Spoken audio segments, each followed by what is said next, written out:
ஒரே கேள்வி தான் எனக்கு எல்லார்ட்டையுமே கேட்கணும். நீங்கள் எல்லாருமே மோஸ்ட்டாக எக்விட்டீஸில் முதலீடு செஞ்சுருக்கீங்க, மியூச்சுவல் ஃபண்ட்ஸ் வாங்கியிருக்கீங்க.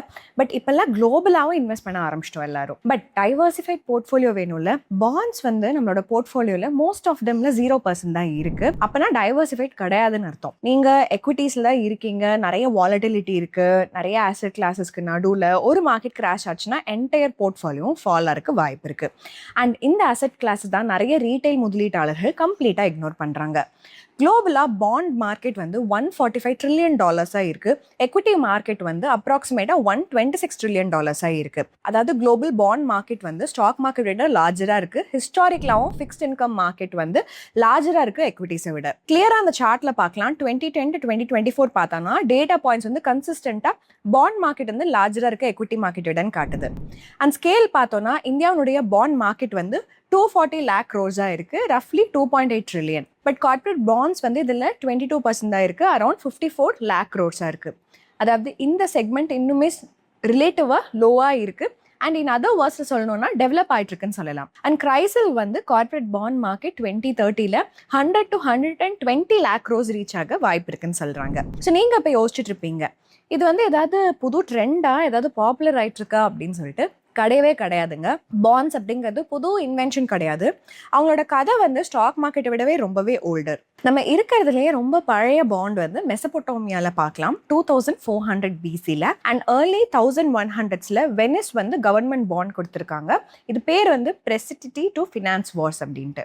மீதி வார்த்தைகளில் சொல்லணும்னா வேர்ல்டோட oldest and most time tested financial instrument and நிறைய பேர் இக்னோர் பண்ணுற ஒரு இன்ஸ்ட்ருமெண்ட் தான் இந்த பாண்ட்ஸ் அப்படிங்கிறது. ஸோ இன்னைக்கு வந்து நம்ம பாண்ட்ஸ்னா என்ன, கார்பரேட் பாண்டோட கேம் என்ன, அண்ட் எப்படி வந்து நம்ம ரிஸ்க்கை வந்து நம்ம போர்ட்ஃபோலியோவில் மேனேஜ் பண்ண முடியும் அப்படின்னு சொல்லிட்டு பார்க்கலாம். சரி, எதுக்கு வந்து பாண்ட் தேவை, ஏன் வந்து அது எக்ஸிஸ்ட் ஆகுது அப்படிங்கிற ஒரு கேள்வியை பார்க்கலாம். எதுக்கு வந்து ஒருத்தங்க ஃபர்ஸ்ட் பிளேஸில் பாண்ட் கொடுக்குறாங்கன்னு நம்ம அதை தெரிஞ்சுக்கணும்ல. கவர்மெண்ட் வந்து ஏர்ன் பண்ணுறத நிறைய வந்து செலவு பண்ணுறாங்க, லைக் ரோட், வெல்ஃபேர், சேலரிஸ் இந்த மாதிரி. ஸோ இதுக்காக மணி வந்து பாரோ பண்ணுவாங்க அண்ட் எங்கேயோ ஒரு இடத்துல இருந்து வாங்கணும். அதுதான் இந்த பாண்ட் மார்க்கெட். கவர்மெண்ட் வந்து ஷேரை வந்து விற்க முடியாது. ஸோ ஃபண்ட்ஸ் வந்து என்டையர் டெபிசிட்ல இருக்கும். இன்ஃப்ராஸ்ட்ரக்சர் ப்ராடக்ட்ஸ், அதுக்கப்புறம் பப்ளிக் ஸ்பெண்டிங், இதெல்லாமே பாண்ட்ஸ் மூலமா பண்றாங்க. அண்ட் கம்பெனிஸ் இவங்களும் பாண்ட்ஸ் கொடுக்குறாங்க. எதுக்குன்னா எக்ஸ்பேண்ட் பண்றதுக்கு, ரீஃபினான்சிங் பண்றதுக்கு, டெட்டை வந்து அடைக்கிறதுக்கு, அக்விசிஷன் பண்றதுக்கெல்லாம். ஸோ இப்போ நீங்க கேட்பீங்க, ஏன் வந்து கம்பெனி ஒரு பேங்க் லோன் எடுத்துட்டு போகலான்ட்டு. 3 ரீசன்ஸ் இருக்கு. ஃபர்ஸ்ட் வந்து பாண்ட் வந்து ஒரு கம்பெனிக்கு லார்ஜ் ஸ்கேல் மணி வந்து எடுக்கிறதுக்கு வாய்ப்பு கொடுக்குது. ஸோ ஒரு சிங்கிள் பேங்க் லெண்ட் பண்றதை விட எடுத்துக்கலாம். ரெண்டாவது காரணம், ஒரு நிறுவனத்துக்கு வந்து ஸ்ட்ராங் கிரெடிட் ரேட்டிங் இருந்ததுன்னா அவங்க வந்து ஃபண்ட்ஸை வந்து லோவர் இன்ட்ரெஸ்ட் ரேட்டை அதுக்குன்னு எடுத்துக்கலாம் பேங்க் லோனை விட. மூன்றாவது காரணம், பேங்க் லோன்ஸ் வந்து ஸ்ட்ரிக்டா ஆப்ரேஷனல் ரெஸ்ட்ரிக்ஷன்ஸ் கொடுக்கும். பாண்ட்ஸ் வந்து இன்னும் கொஞ்சம் ஃபிளெக்சிபிளா இருக்கும் ஒரு நிறுவனத்துக்கு. ஸோ பாண்ட்ஸ் வந்து என்டையர் எக்கானமியோட பிளம்பிங் அப்படின்னு நம்ம சொல்லலாம். இது இல்லாம கவர்மெண்ட்னால, ரோடு, கம்பெனினால க்ரோ பண்ண முடியாது. ஸோ முதலீட்டாளர்களுக்கு அவங்க வந்து பணம் வந்து நம்ம லெண்ட் பண்றோம் அண்ட் ஒரு ப்ரெடிக்டபிள் இன்கம் அவங்க தராங்க. ஸோ ரெண்டு சைடுமே வந்து ஓகே. அது மார்க்கெட் வந்து ரொம்பவே ஹியூஜ். பாண்ட்ஸ்லாம் என்ன அப்படின்னு வந்துட்டு நான் சொல்றேன். சிம்பிளா சொல்லணும்னா இது ஒரு ரிட்டர்ன் லோன் மாதிரி. நீங்க ஒரு பாண்ட் வாங்குறீங்க அப்படின்னா நீங்க வந்து உங்களோட பணத்தை ஒரு நிறுவனத்துக்கோ இல்லை கவர்மெண்ட்டுக்கோ கொடுக்குறீங்க. நீங்க வந்து ஓனர்லாம் ஆக மாட்டீங்க, நம்ம ஷேர்ஸ் வாங்குற மாதிரி. பட் நீங்க லெண்டர் ஆயிருவீங்க. இன் ரிட்டர்ன் வந்து அவங்க என்ன சொல்றாங்கன்னா, ஃபிக்ஸ்ட் இன்ட்ரெஸ்ட் நான் ரெகுலராக கொடுக்குறேன் அண்ட் ஃபுல் பிரின்சிபல் அமௌண்ட் ஒரு ஃபிக்ஸ் டேட்ல கொடுத்துட்றேன்ட்டு. பாண்ட்ஸ் பற்றி நீங்கள் இந்த 4 வேல்யூ வந்து கண்டிப்பாக ஞாபகம் வச்சுக்கணும். ஃபர்ஸ்ட் வந்து ஃபேஸ் வேல்யூ. நீங்கள் மெச்சூரிட்டி அப்போ எவ்வளோ அமௌண்ட் உங்களுக்கு கிடைக்குமோ அதுதான். 1000 ரூபி பாண்ட்னா உங்களுக்கு 1000 ரூபி மெச்சூரிட்டியில் கிடைக்கும். Coupon rate, regular interest payment 7% coupon rate 1000 ரூபீஸ்லனா 70 per year கிடைக்கும், கிளாக் ஒர்க் மாதிரி. மெச்சூரிட்டினா எக்ஸ்பைரி டேட், அதாவது எப்போ பிரின்சிபல் கொடுக்கணும். இது 3 year, 5 year இல்லை 10 year இருக்கலாம். ஸோ ஒரு இன்ட்ரெஸ்டிங்கான விஷயம் சொல்கிறேன். நீங்கள் வந்து 7% on 1000 rupees, 70 rupees every year அப்படின்னு அண்டர்ஸ்டாண்ட் பண்ணிக்கிட்டீங்கல்ல. பட் பாண்டுக்கு இன்னொரு ரேட்டு வரும், அதுதான் YTM, அதாவது yield to maturity rate. Wait, 2 return metrics இருக்குமா அதே பாண்டுக்கு அப்படின்னு கேட்டிங்கன்னா அது எப்படி வேலை செய்வதில்லை புரிஞ்சுக்கணும்ல. கூப்பன், அதுக்கப்புறம் YTM. இது என்ன, எப்படி இது ரெண்டுமே வந்து வேற வேறையா இருக்குன்னு புரிஞ்சுக்கலாம். கூப்பன் வந்து ஃபிக்ஸ்டா இருக்கும். இது வந்து ஃபேஸ் வேல்யூலேருந்து கேல்குலேட் பண்ணுவாங்க. 7% on 1000னா 70 rupees. எந்த ப்ரைஸ்ல பாண்ட் வாங்கியிருந்தாலும் இதான் கிடைக்கும். பட் YTM வந்து ஆக்சுவல் ரிட்டர்ன் நீங்கள் என்ன ஏர்ன் பண்ணுவீங்க, இப்போ டுடேஸோட ப்ரைஸில் இந்த பாண்டை வாங்கினீங்கன்னா அண்ட் மெச்சூரிட்டி வரைக்கும் ஹோல்ட் பண்ணீங்கன்னா, அதாவது பர்ச்சேஸ் ப்ரைஸ் இன்டூ அக்கௌண்ட் அதை வந்து எடுத்துக்கும், கூப்பானை மட்டும் கிடையாது. ஸோ இங்கே தான் வந்து கேமே மாறுது. பாண்டோட ஃபேஸ் வேல்யூ 1000 rupees, 1000க்கு இஷ்யூ பண்ணிக்காங்கன்னா கூப்பன் ரேட் அண்ட் YTM அதே தான் இருக்கும். பட் ஃபேஸ் வேல்யூல இது இஷ்யூ பண்ணல அப்படின்னா அப்ப என்ன பிரைஸ்ல இஷ்யூ பண்ணுவாங்க. சப்போஸ் 1000 ரூபி பாண்ட் வந்து டிஸ்கவுண்ட்ல இருக்கு 940 rupeesக்குன்னா இப்போ என்ன ஆகும்னா உங்களுக்கு வந்து நீங்கள் 70 ருபீஸ் கூப்பன் வந்து ஒவ்வொரு வருஷமும் ஏர்ன் பண்ணுறீங்க. அண்ட் இது தவிர மெச்சூரிட்டியில் உங்களுக்கு 1000 ருபீஸ் பேக் கிடைக்கும். அதாவது 60 ருபி கேபிட்டல் அப்ரிசியேஷன் கிடைக்கும். இதுதான் டபுள் வின் அப்படின்னு நம்ம சொல்வோம். கூப்பான் இன்கம் அதுக்கப்புறம் ப்ரைஸும் கெயின் ஆகுது.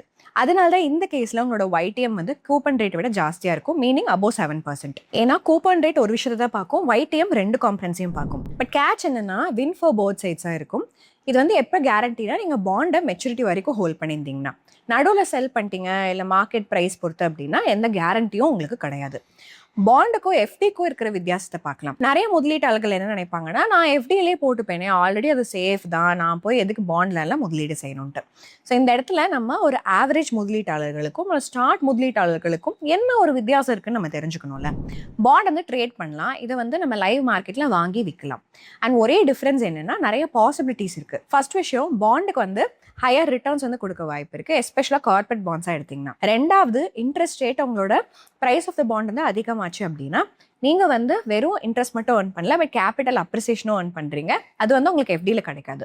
மூணாவது, நீங்கள் ஒரு குட் ரேட்டுக்கு லாக்இன் பண்ணலாம் டெக்கேட்ஸ்க்கு, வெறும் ஃபியூ இயர்ஸ்க்கு அந்த மாதிரி கிடையாது. அதனால தான் ஸ்மார்ட் முதலீட்டாளர்கள் வந்து அவங்களோட பணத்தை வெறும் ஒரு ப்ராடக்ட்டில் வைக்காம நிறைய அசெட் கிளாஸான equity, mutual funds, bond, real estate, global investment இது எல்லாத்துலேயுமே போட்டுடுறாங்க.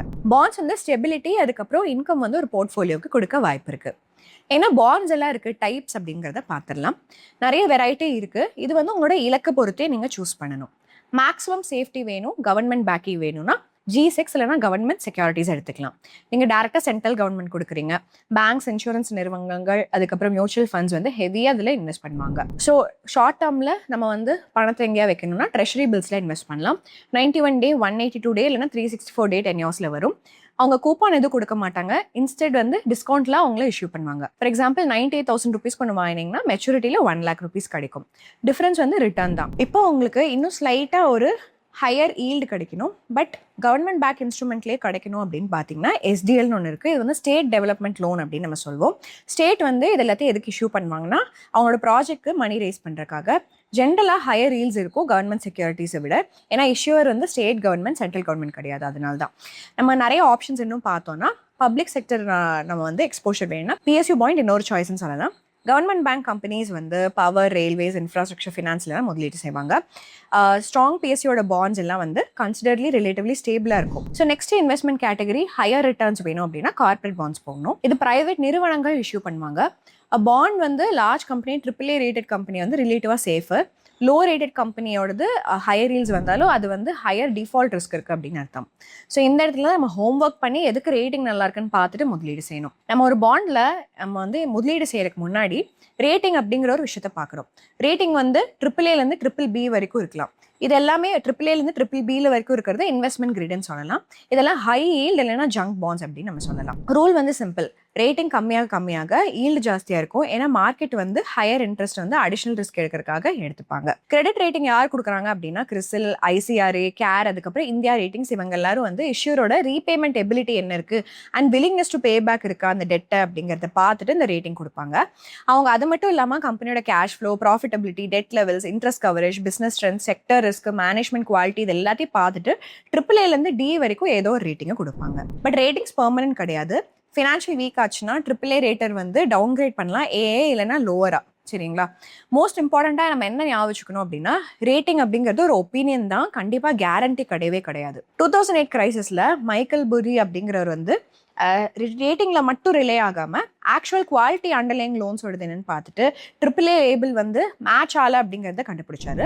லெசன் சிம்பிள், ரேட்டிங் ஒரு ஸ்டார்டிங் பாயிண்ட் தான், பட் ஃபைனல் ஆன்சர் வந்து ஃபினான்ஷியல் ஸ்ட்ரென்த்தை நம்மளே பார்த்துட்டு அதுக்கப்புறமா இருக்கணுமா இல்லையான்னு முடிவு செஞ்சுக்கிறது தான். ஸோ முதலீட்டாளர்கள் வந்து பாண்ட்ஸில் இன்வெஸ்ட் பண்ணணுமா? ஸோ பாண்ட்ஸ்னா என்ன? கன்சர்வேட்டிவ் முதலீட்டாளர்கள் வந்து ஸ்டெபிலிட்டி வேணும், ப்ரெடிக்டபிளாக இன்கம் வேணும்பாங்க, டெய்லி ப்ரைஸ் ஸ்விங்ஸில் இருக்கிற ஸ்ட்ரெஸ் இல்லாமல். ஸோ இப்போ பாண்ட் கூப்பான் வந்து ரெகுலர் கேஷ் ஃப்ளோ இவங்களுக்கு கொடுக்கறதுக்கு வாய்ப்பு இருக்குது. ரிட்டையரி இல்லைனா இன்கம் சீக்கர்ஸ், யாருக்கெல்லாம் ஃபிக்ஸ்டு ஸ்ட்ரீம் ஆஃப் இன்கம் ஒரு வருஷமும் வந்து சேலரி மாதிரி வரணுமோ அவங்களும் இன்வெஸ்ட் பண்ணலாம்.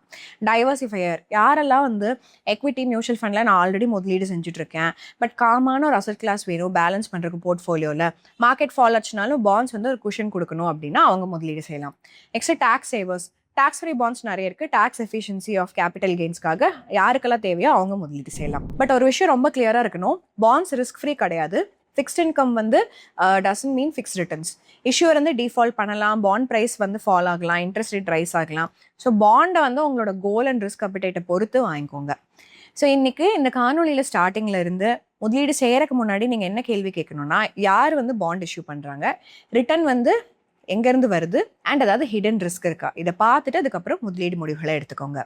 ஸ்மார்ட் முதலீட்டாளர்கள் ரிட்டர்ன்ஸை மட்டும் சேஸ் பண்ண மாட்டாங்க, அவங்க வந்து ரிஸ்க் என்ன அப்படிங்கிறத புரிஞ்சுக்கிட்டு அதுக்கப்புறம் அந்த ரிட்டர்ன்ஸை சேஸ் பண்ணுவாங்க. சரி, நீங்கள் இந்த காணொலியில் பாண்ட்ஸ்னால் என்ன எல்லாமே புரிஞ்சிருக்கோன்னு நினைக்கிறேன். நம்ம இந்த காணொலியில் சொல்கிற எதுவுமே பை ஆர் செல் ரெக்கமெண்டேஷன் கிடையாது. இன்னும் ஒரு அருமையான காணொலியில் நம்ம எல்லாரும் சந்திக்கலாம். அது வரைக்கும் நன்றி, வணக்கம்.